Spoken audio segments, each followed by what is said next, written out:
fiery horse with the speed of light, a cloud of dust, and a hearty hi-yo Silver, the Lone Ranger.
Faithful Indian companion Tonto, the masked rider of the plains, led the fight for law and order in the early western United States.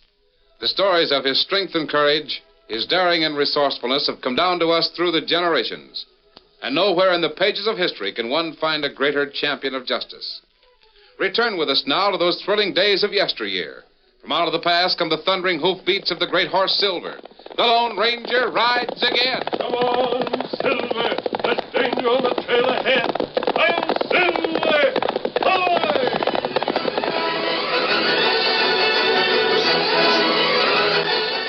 The frontier town of Morganville was celebrating the election of young Buddy Pearson, the new sheriff of Branch County. The folks were mighty proud of Buddy, and Buddy was mighty proud of his new job as he walked down the main street and acknowledged the cheery greetings of his many friends. Hiya, Buddy. Nice going, boy. You done yourself proud, Buddy. A new doggone well you trim that no-count Marty Owens. Thanks, Ray. I sure appreciate what you folks have done for me, and I'll try to do as much for you. I'm going over to tell Marty that since he can't be sheriff, we might elect him for dog catcher. Pearson boy seems awful young for a sheriff's job. Don't you worry about Buddy Pearson, mister. He'll make the best sheriff we ever had. Sure. Wasn't old Gus Pearson a good sheriff? Hey, Buddy, clean up a minute. Huh? Oh, howdy, Judge. Hey, quite a little celebration folks are having, eh? Yeah. Well, don't let it bother you, son. They're just showing that they're all downright glad you won the election. Well, for that matter, Judge, I reckon I'm glad myself. Sure, of course you are. Well, looks like Slick Danley heading this way. Acts like he was busting with news. Watch out for that hombre, buddy. Yeah, don't worry. I intend to. Buddy. Hey, Buddy, can I talk to you a minute?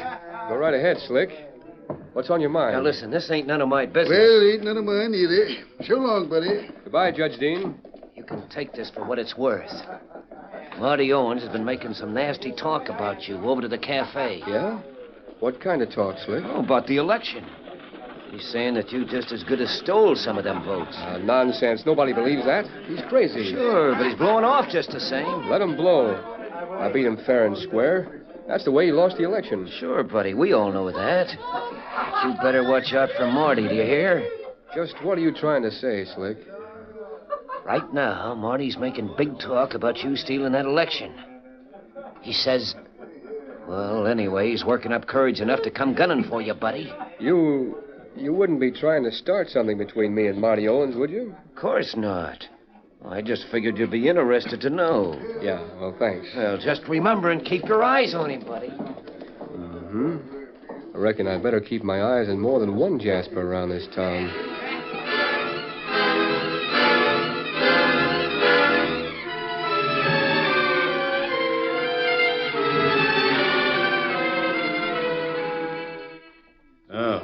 Come on in, Slick. Well, I done just like you said, Jesse. Yeah? He wasn't much impressed. Maybe he ain't got such a good idea after all. What'd he say? Paul just said, yeah, he'd keep his eyes open and let it go at that. Don't worry. When Marty cuts down on our brand new sheriff, I think you'll see that my idea is good. Ain't there some other way to get rid of Marty? There ain't no better way, Slick. Go tell Marty to come in here. Oh, look. Marty ain't such a bad guy, Jesse. Do like I tell you. Marty's no more use to any of us, and he knows too much for his own good. Now go on, call him in here. Oh, all right. Hey, Marty. Yeah? Come here. The boss wants you. You hike out of here, Slick. See to it that you're ready to get that gun in a hurry, you understand? Yeah, sure. What you want, Jesse? Shut the door, Slick. All right. It's all set, Marty. You can make your play anytime. The sooner, the better. I'd sure hate to see this thing slip up, boss. There ain't going to be no slip-ups. Danny got hold of the sheriff's gun over to the office long enough to load her up with blanks. All you got to do is make your play. And I'll see to it that there's plenty witnesses around. On your side. Yeah? And then? Then you'll be sheriff of Branch County. Yeah. Young Pearson's out in the street now. Better get your chore over with before he takes a look at the gun and finds out it's loaded with blanks. I'll nail him right now. So long, Marty. Yeah, see you later. You won't see nobody later.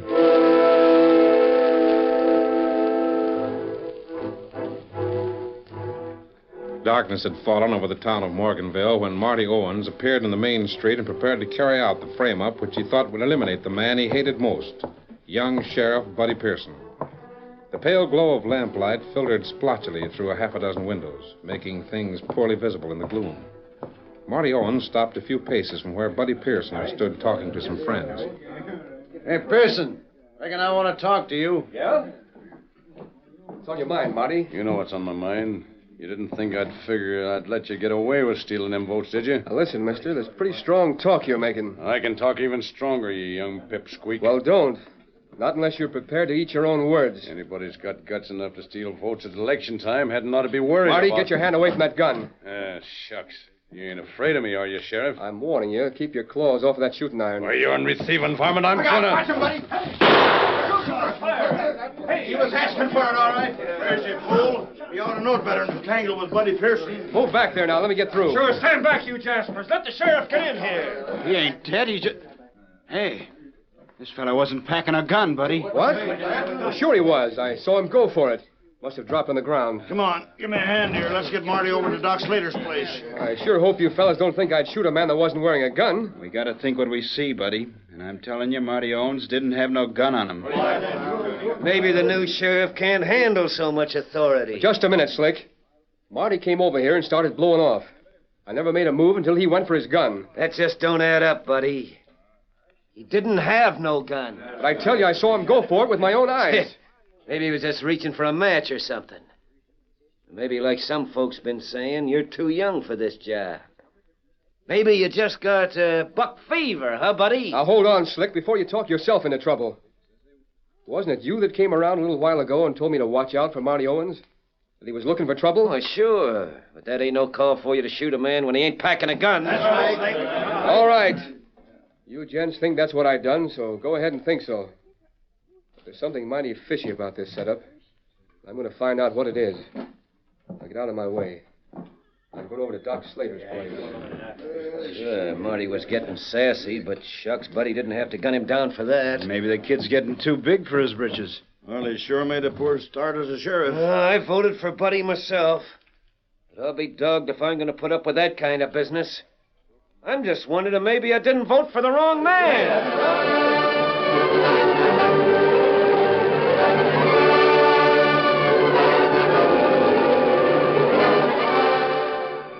Did you get the gun, Slick? Sure. Standing right close to Marty when he made his play. I was the first one got to him. Well, see that you get rid of it. Yeah. But listen, I'm worried about Marty. We should have known young Pearson wouldn't try to kill him. Don't you worry about nothing, Slick. You get out and take care of that stage like I told you. And I reckon long about tomorrow we'll have the law in this town set up the way we want it.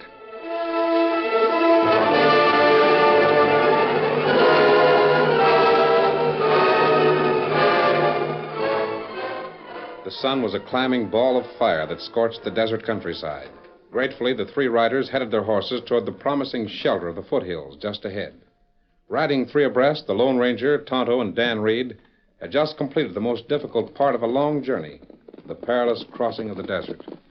Better pull the horses down to a walk now. We find water hole now. Not very far. Golly, sure gets hot in a hurry. Yes, Dan. That's the reason we've been traveling at night. It's much easier on the horses. In another hour, the temperature back there in the desert will range between 120 and 140 degrees. Horses not able to stand so much heat. I don't think I'd be able to stand very much of it either. Well, anyway, the nights are certainly cool on the desert. And there's no other place in the world where the temperatures vary as much as on the desert, Dan. Within the space of 6 hours, I've seen the temperature drop 50 degrees after sundown. Oh, Silver, steady, big fellow. Oh, Victor, oh, boy.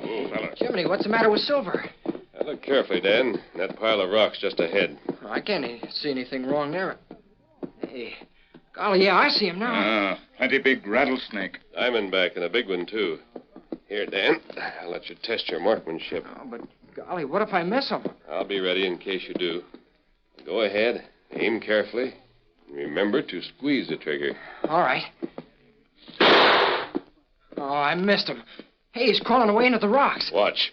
Yeah, boy, that one stopped him all right. Rattlesnake plenty dead now. Tonto, listen, that sounded like someone in trouble. 3 shots. Come from back a ridge. Come on, let's ride. Get him up, Scout. Get up, Victor. Come on, Silver.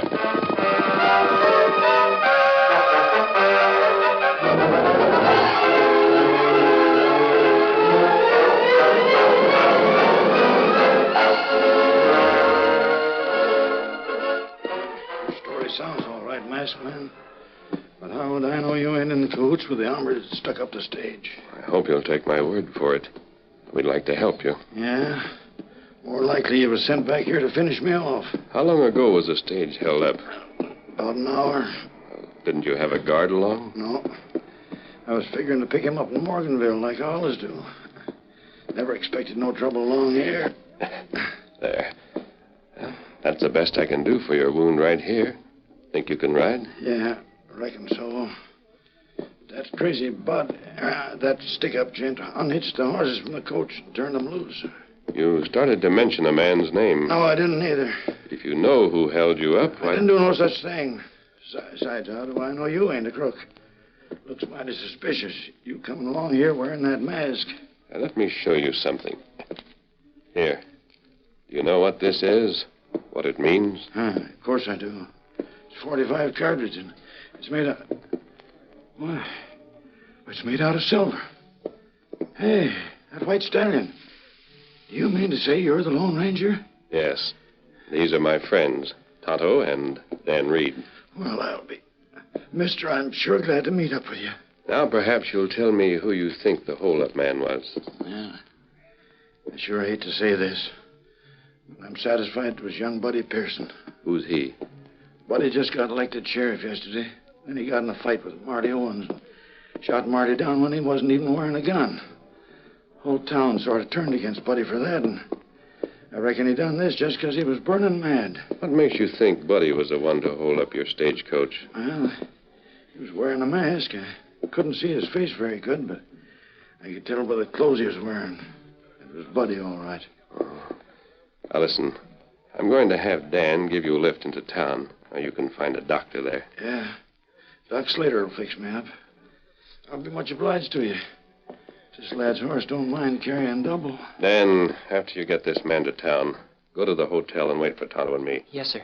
Tonto, we're going to ride back to the scene of that holdup. I think I have a plan that will tell us in a hurry whether the sheriff is behind this or not. Steady, big fella.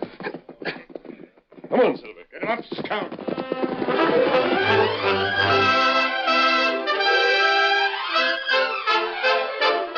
The curtain falls on the first act of our Lone Ranger story. Before the next exciting scenes, please permit us to pause for just a few moments.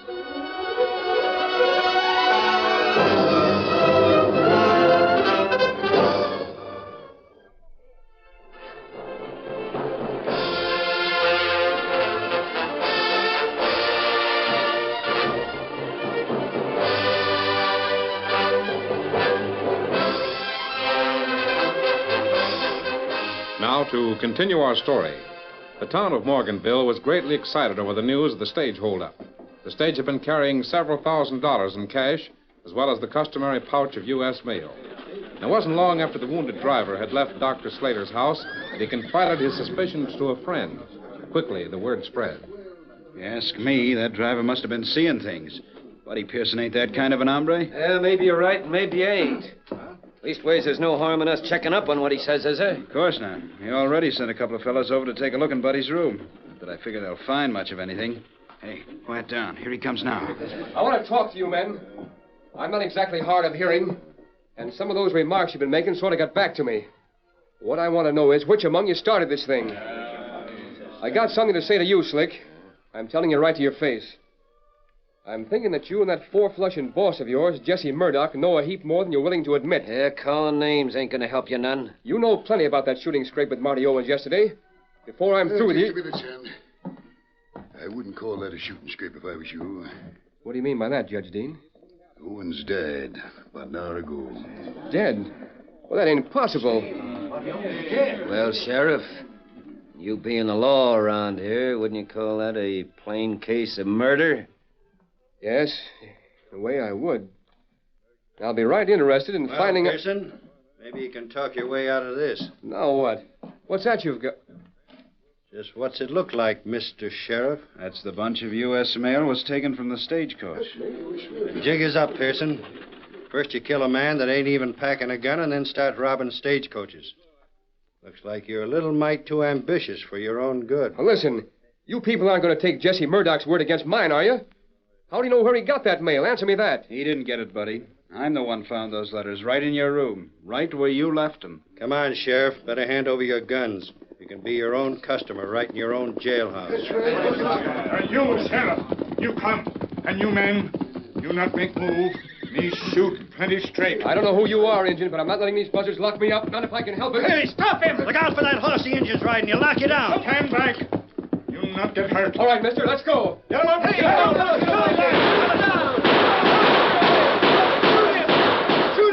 Save your bullets, boys. There ain't no stopping them now. Where in blaze did that Injun come from? He sure was a nervy cuss. Hey, Jesse, come here a minute. Yeah? What's on your mind, Slick? Remember them fellas that stage driver was telling us about? That come along after I stuck... I mean, after he was held up? What about him? Don't you see that Injun was one of them? Say, you mean Sure, boss. He's a part of the Lone Rangers. So, the Lone Ranger's thrown in on the side of Buddy Pearson, huh?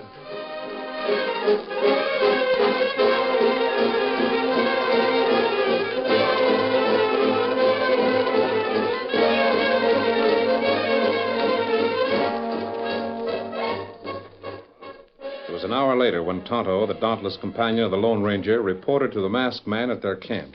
What happened? Fellas find mail from stagecoach robbery in Sheriff's room. I was expecting that to happen. Them start to lock up Sheriff. And me help him escape. I'm glad he had sense enough to ride away with you. If he hadn't, someone might have worked up a lynch mob by now. Crowd plenty mad. Where's Buddy Pearson, Tonto? Me leave him at hideout in Hills. Good. You not see Sheriff now? No, Kimosabe. You see, that boy's entire career is in front of him. What he's facing now can bring him a great deal of honor or the worst kind of disgrace. I can stay out of this. That's what I want to do. But how you help him, Kimosabe? Was Jesse Murdoch the one who faced Buddy with the stolen letters? Ah. But nothing was said about the money that was taken? No. Jesse fella him not talk about money. According to the driver of the coach, there was considerable money on that stage. Why wasn't Murdoch concerned about it? Him not even ask Sheriff about it. Tonto, Buddy Pearson had no more to do with that stagecoach robbery than you or I did. In the first place, whoever robbed that stage made certain that the driver would recognize some of the clothing he wore as belonging to the sheriff. That not sound plenty smart. Now, here's the way I want to help Buddy. By making it possible for him to help himself. Oh, that best way. I talked with Judge Dean in Morganville last night. Him plenty good feller. Yes, and he believes in the Pearson boy just as much as we do. For some reason, the crooked element of the town, headed by Jesse Murdoch, wanted Buddy removed. And for some reason, they framed that shooting between Buddy and the man he defeated at the elections, Marty Owens. Owens, feller. Him dead. Yes, I know. But, Tonto, Buddy Pearson is not responsible for his death. Me not savvy. Owens didn't die from that bullet wound, Tonto. He was poisoned. Huh? Yes. Doc Slater became suspicious after Judge Dean went over and talked with him. Marty Owens was well on the way to recovery. Then, suddenly, he died. That sounds plenty bad. It is bad for Jesse Murdoch, Slick Danley, and the rest of that bunch. Because, you see, Judge Dean had a chance to talk to Owens before he died. Owens was afraid. He didn't think he was going to recover. And he confessed that the whole shooting was a frame-up. And Marty Owens was carrying a gun when he faced Buddy Pearson. Oh, it's an old trick, Tonto. When Marty Owens picked that fight with Buddy Pearson, he thought the sheriff's gun was loaded with blanks.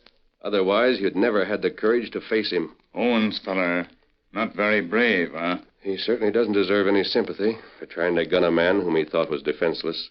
But you see, as it turned out, Jesse Murdoch really wanted Owens removed. Then he planned to remove the sheriff by disgracing him. It all plenty plain now. Hello, I want you to go back to Buddy Pearson and tell him what I've just told you. Tell him to get in touch with Judge Dean, who will verify everything. And what you do, Kemosabe? I'm going to see if Buddy is big enough to handle this thing by himself. Personally, I think he is. If anything goes wrong, I'll be close by. That's good. And remember, after we talked with that stage driver this morning, the whole town is sure to know that we're here, especially Murdoch and his men. So be careful, Tonto. Don't walk into a trap. He be plenty careful. Here, Scout. Here, Silver. We're going to be ready for anything that happens. Get him up, Scout.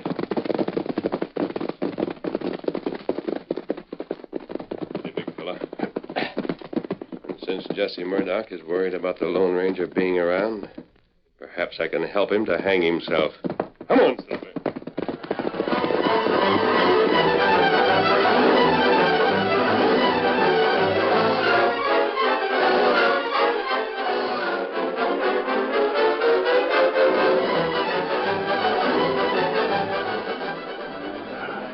In his private office, Jesse Murdoch spoke angrily to several of his hired gunmen. Now, you listen to me. We've been pussyfooting around here long enough. I'm going to take control of this town if I have to pistol whip every sniveling coyote in the place. Oh, shucks, Jesse. It ain't no fault of ours that that Lone Ranger gent sided in with Pearson. Hey, what in blazes is that? Looks like a note. Here, it's a... Take a look at this, Jesse. What was you saying about the Lone Ranger? Silver bullet. Here, give me that. Well, what's it say, boss? It's from the Lone Ranger. Slick, I ought to shoot you right where you stand. Hey, what are you talking about, anyway? Here, read it yourself. Your man made one mistake in that stage robbery. That mistake will trap you and your whole bunch. Why, that's crazy. I didn't make no mistake, boss. You must have slipped up someplace. Otherwise, that masked man wouldn't be wise to us now. Murdoch, that engine's back in town. The one that helped Pearson get away. You sure about that? Where? Where'd you see him? He's down in my cafe right this minute. I run all the way up here to tell you. He's all alone. Boys, that's the answer. We grab the redskin. Then we can be sure that the Lone Ranger will keep his nose out of our business for a spell. Come on.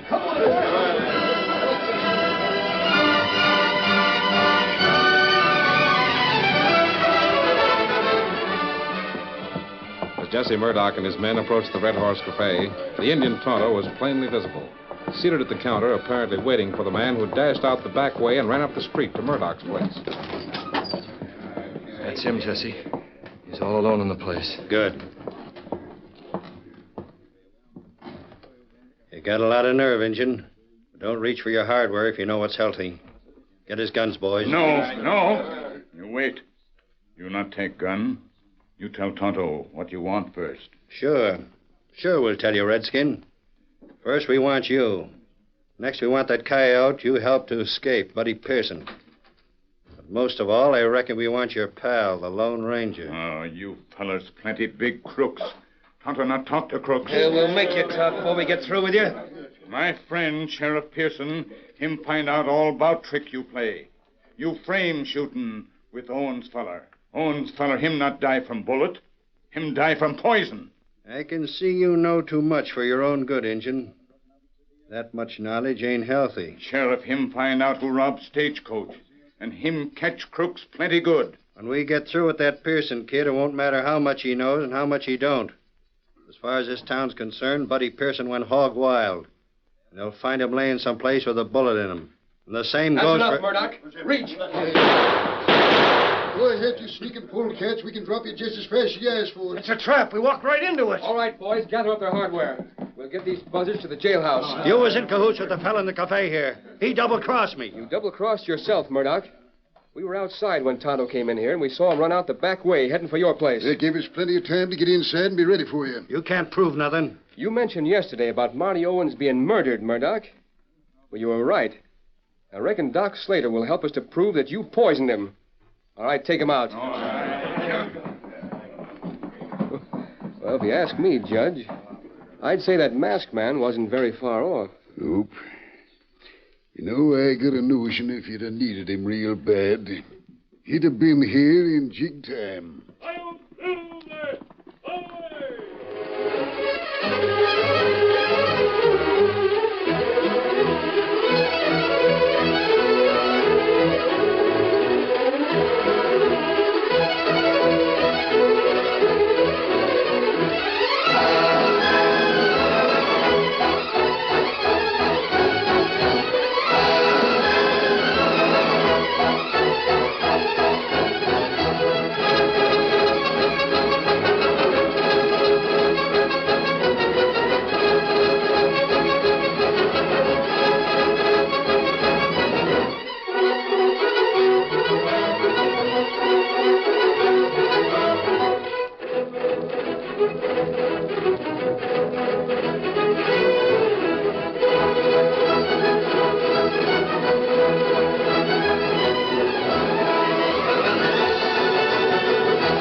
The story you have just heard is a copyrighted feature of the Lone Ranger Incorporated.